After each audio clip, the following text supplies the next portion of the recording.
सहनाववतु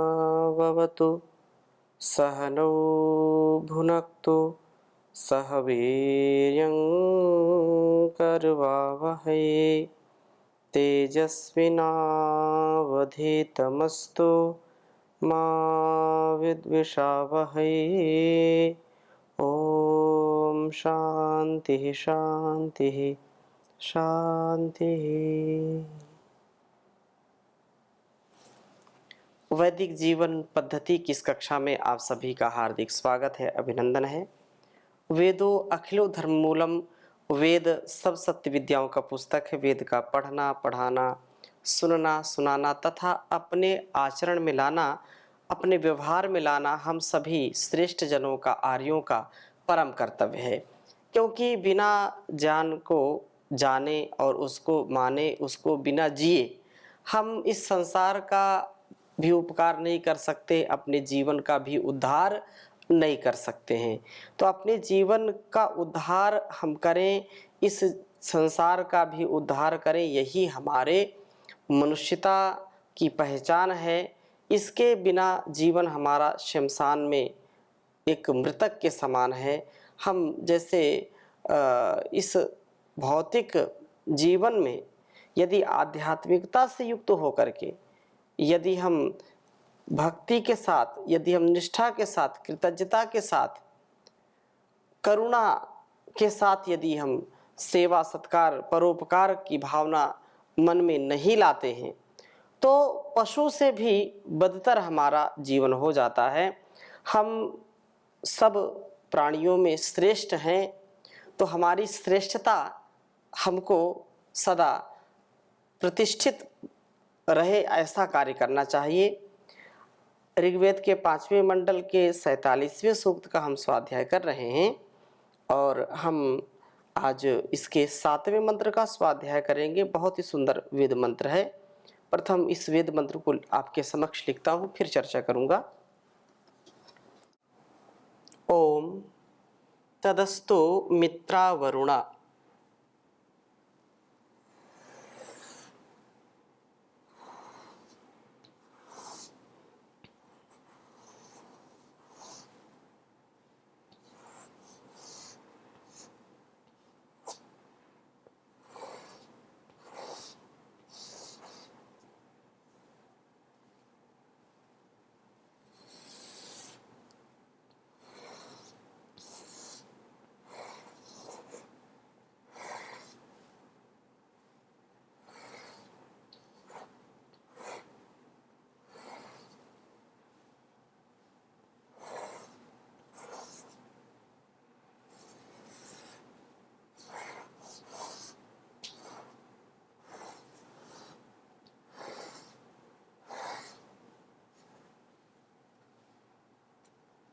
तदग्नेशम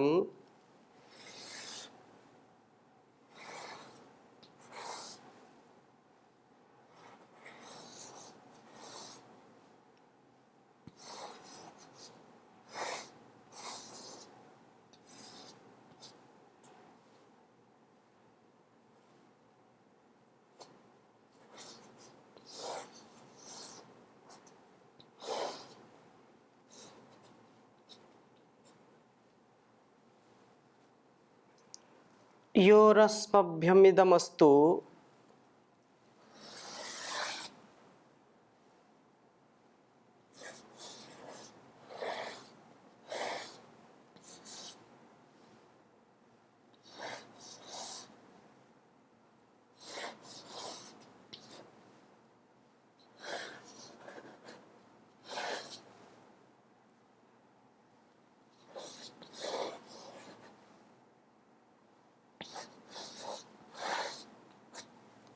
योरस्मभ्यम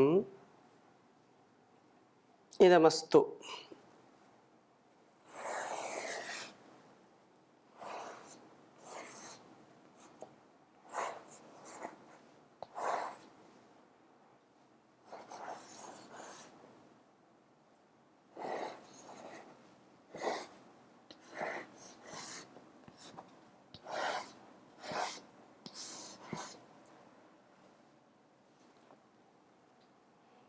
शस्तम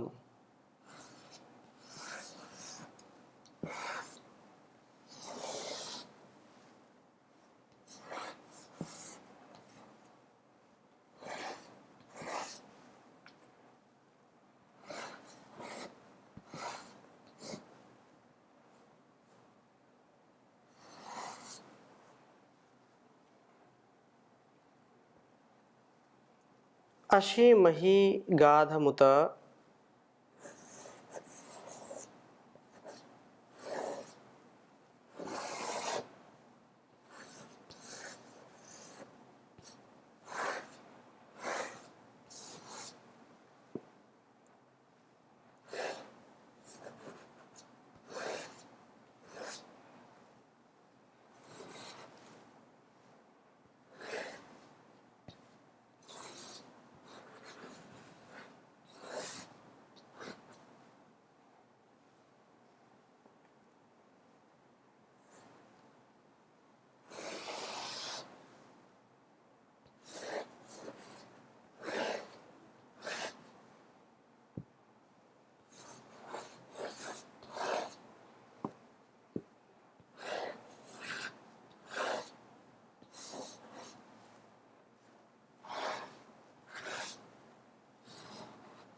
गाधमुत प्रतिष्ठाम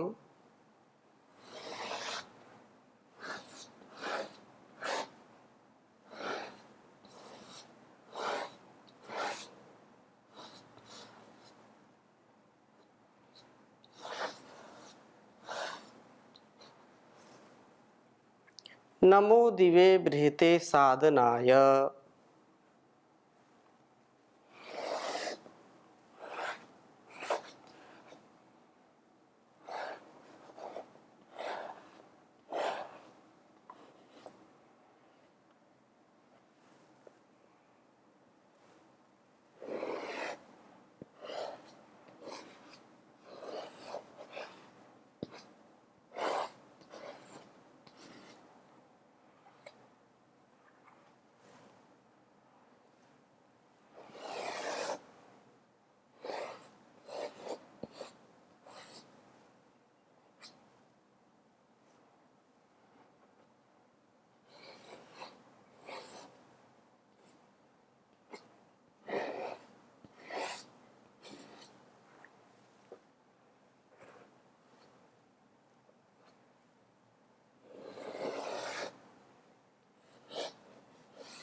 ऋग्वेद के 5वें मंडल के 47वें सूक्त का यह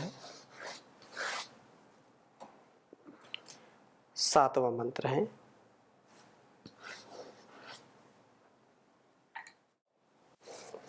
ओम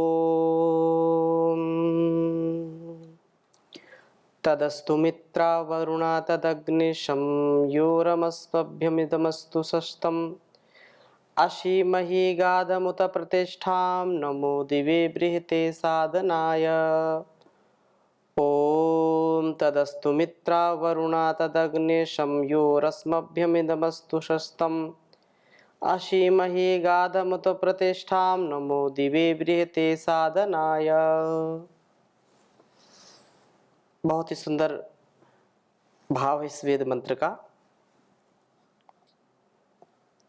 कहा है तदस्तु मित्रा वरुणा, हे मित्रा वरुणा, हे परमपिता परमेश्वर, हे स्नेह और निर्दोषता के देवताओं, तत् वह शम शांति अस्तु हो। हमें स्नेह और निर्द्वेषता के धारण से शांति का लाभ हो। आज हम यदि दृष्टिपात करते हैं घर परिवार समाज या राष्ट्र की वैश्विक समस्याओं के विषय में, तो ये दो चीजें मूल में होती हैं। घर परिवार में भी पति पत्नी के संबंध में देखें, भाई भाई के संबंध में देखें, या जो है माता पिता या समाज में देखें, देश और विश्व में देखें तो मूल में ये दो बातें मुख्य हैं जिनसे हम द्वेष भी कर बैठते हैं और स्नेह से युक्त हो जाते हैं, प्रेम से युक्त हो जाते हैं। जो स्नेह है, जो हमको निकटता से युक्त करता है, और जो द्वेष है वह हमको उलझन में, अनेक प्रकार के कष्टों में, विवादों में अनेक प्रकार से कष्ट देता है, समाज को भी, व्यक्ति को भी, राष्ट्र को भी। द्वेष, राष्ट्र, एक राष्ट्र दूसरे राष्ट्र से द्वेष करते हैं, एक व्यक्ति दूसरे व्यक्ति से, पति से पत्नी का और पत्नी से पति का जब द्वेष हो जाए तो घर परिवार कैसे चल सकता है। माता पिता का पुत्र पुत्रियों से, या पुत्र पुत्रियों का माता पिता से, गुरु का शिष्य से, शिष्य का गुरु से। तो ये द्वेष की जो भावना है यह हमारे संबंधों में दरार डालती है, हमारे संबंधों में अशुचिता, अपवित्रता और दुख का भाव डालती है। इसलिए यह द्वेष जो है यह हमको सदा कष्ट देने वाला होता है। माता पिता से द्वेष करने वाला जो संतान, जो पुत्र या पुत्री है, वो कभी माता पिता को सुख देने का प्रयास नहीं करेगा। यद्यपि माता पिता तो सदा सर्वदा बच्चों का हित करते हैं, उनका कभी अहित नहीं चाहते हैं, परंतु कभी आज की हम यदि परिस्थितियां देखते हैं तो घर परिवार में देखें तो माता पिता जब बड़े हो जाते, बुजुर्ग हो जाते हैं, और वह जो पुत्र है जिसको बचपन से पाल पोस करके बड़ा किया, पढ़ाया लिखाया, वो पत्नी के प्रभाव में आकर के फिर अपने ही माता पिता से द्वेष करने लगता है। उनकी जो बातें हैं माता पिता की वो अच्छी नहीं लगती उसको, उनके जो स्वभाव हैं वो अच्छे नहीं लगते और द्वेष कर बैठता है, जिसके कारण अनेक घटनाएं दृष्टिगोचर होती हैं। कोई अपने माता पिता को वृद्धाश्रम में छोड़ आता है, कोई इधर उधर भटकने के लिए छोड़ देता है, जो बहुत ही घातक है, बहुत ही कष्टकारी है। इसलिए द्वेष जो है वो कभी भी कल्याणकारी नहीं हो सकता है। गुरु शिष्य का संबंध संसार में बहुत सुंदर माना जाता है।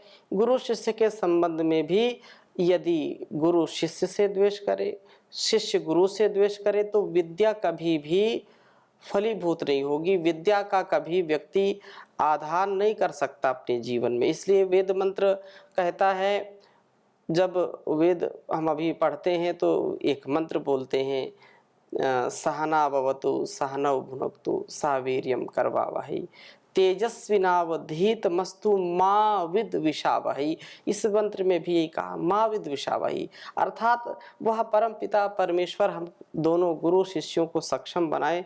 अलग अलग जो है प्रार्थनाएं की, परंतु अंत में क्या कहा, माँ विद्विषावहै, हम गुरु शिष्य एक दूसरे से ईर्षा द्वेष ना करें। यदि हम ईर्षा द्वेष करने लगे छोटी छोटी बातों में परेशान होकर के, तो फिर यह विद्या का अध्ययन करना, पढ़ना, पढ़ाना यह निरर्थक होगा, इससे कल्याण नहीं होगा।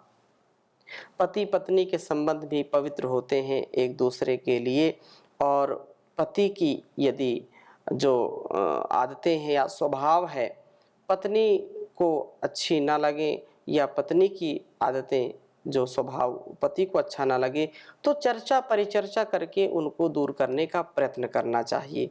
परंतु द्वेष की भावना से कभी भी संबंध परिपक्व नहीं होते हैं, संबंध में कभी भी सुख की अनुभूति नहीं होती है। अलग अलग प्रकार से कष्ट होते हैं, और एक दूसरे के प्रति जो हमारे अंदर से नकारात्मक भाव निकलते हैं वो उस वातावरण को भी दूषित करते हैं। इसलिए हम वातावरण को दूषित ना करें, अपने मन मस्तिष्क को दूषित ना करें, दूसरे के हृदयों को दूषित ना करें। हम ईर्ष्या द्वेष से बचें।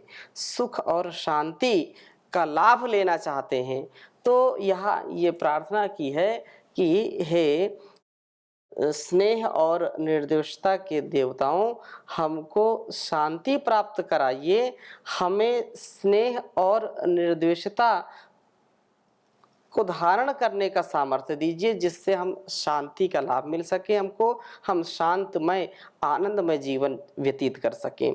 हे अग्रणी प्रभो, तद वह योः भयो अर्थात भयो यावत अमिश्रण, जो यु मिश्रण अमिश्रण यो हो तो यो हो भयों का यावन अस्तु हो, अस्मभ्यम हमारे लिए इदम यह शांति व निर्भयता का जीवन सस्तम अस्तु प्रशंसनीय हो।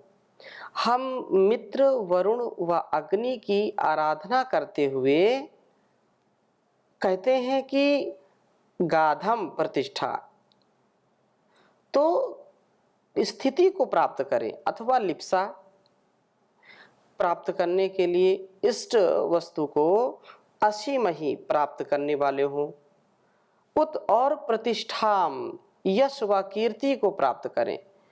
इस प्रकार का जीवन बना करके उस दिव्य प्रकाशमय बृहते महान साधनाएं आश्रय के लिए नमः नमस्कार करें, उस प्रभु का ही स्मरण करें, हमें निरभिमान से युक्त करें, क्योंकि जब व्यक्ति के अंदर अभिमान आता है तो उसकी प्रतिष्ठा भी चली जाती है।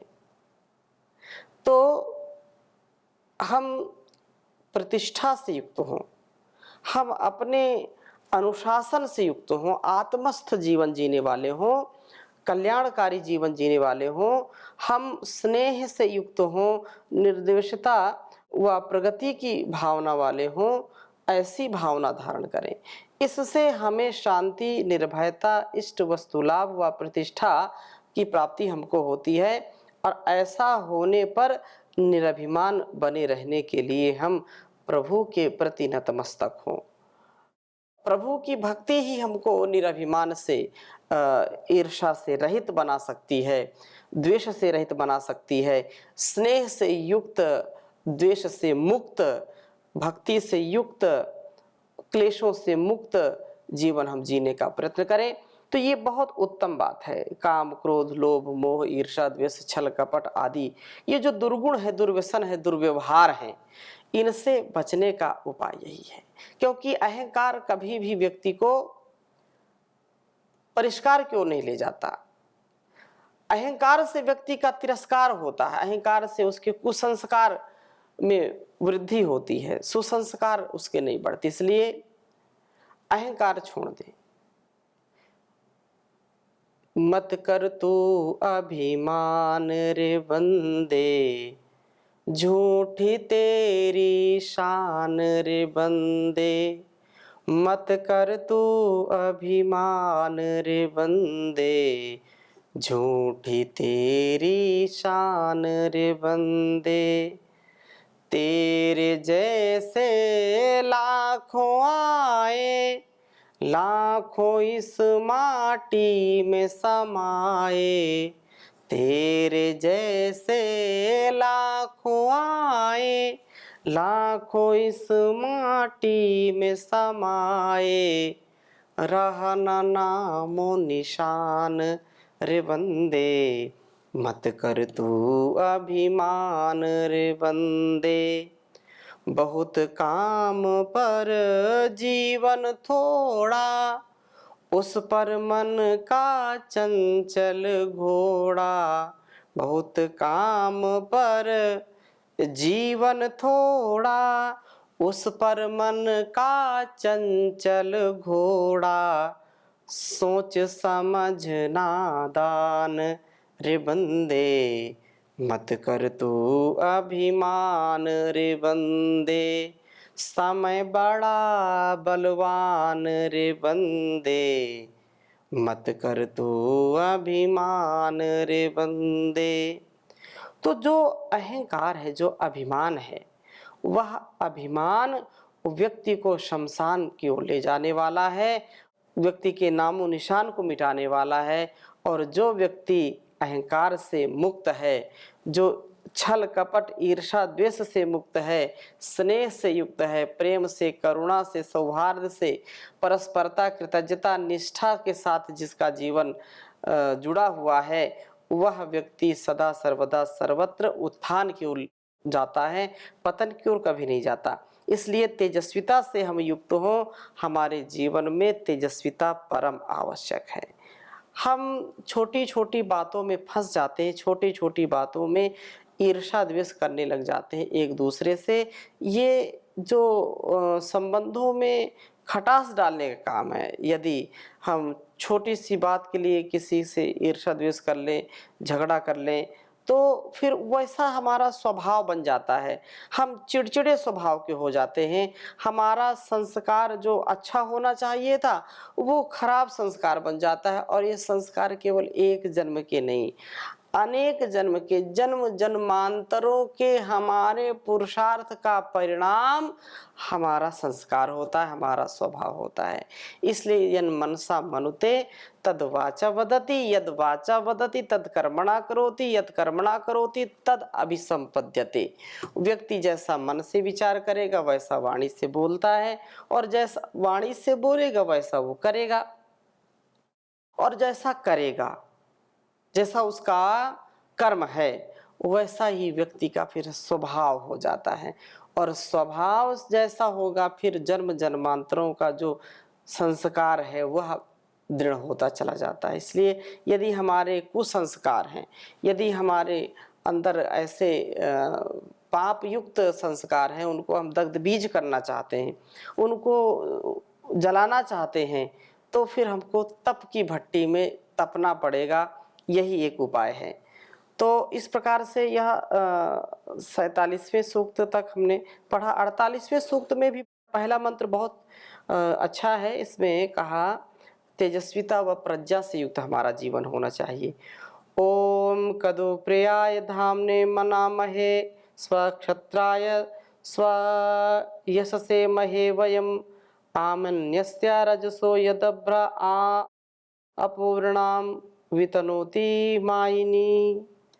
कहा कि कत वह शुभ दिन कब होगा जबकि हम धाम ने तेजस्विता के लिए मना महस्तवन करेंगे। जो तेजस्विता प्रियाय प्रीतिजनक है, स्वक्षत्राय स्वयं क्षतों से त्राण करने में समर्थ है, तथा स्व यश से अपने यश का कारण जो बनती है, और महनीय है जो अत्यंत महत्वपूर्ण है, वह कब समय होगा यत जब अभ्रे बादल के होने पर भी, वासना रूप मेघों के प्रज्ञान सूर्य को आच्छादित करने पर भी, मायनी यह प्रज्ञावती बुद्धि माया प्रज्ञा आमेन्यस्य समन्तात मातव्य, जिसका अच्छी प्रकार से ज्ञान प्राप्त करना चाहिए, उस रजसा लोक समूह के अपह ज्ञान जलों को आवृणाना सर्वथा वर्ण करती हुई हमारे जीवनों में वितनोति प्रकाश को फैलाती है, और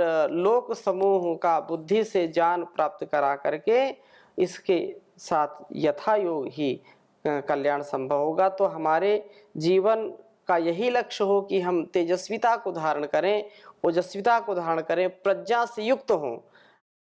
या मेधाम देवगणा पितरः शोपास्ते तया मां मध्य मेधाग्नि मेधाविनम कुरु। ये जो मेधा है जो स्थित प्रज्ञ की बात है, जो हम इस जीवन में प्रज्ञा ऋतंभरा प्रज्ञा से युक्त हो तो कितना आनंद होगा। तो ऐसे ही प्रार्थना हम उस परम पिता परमेश्वर से करें और पुरुषार्थ करें। तो आज की कक्षा को यहीं पर विराम देंगे, शेष चर्चा अगली कक्षा में करेंगे। ओम शांति शांति शांति।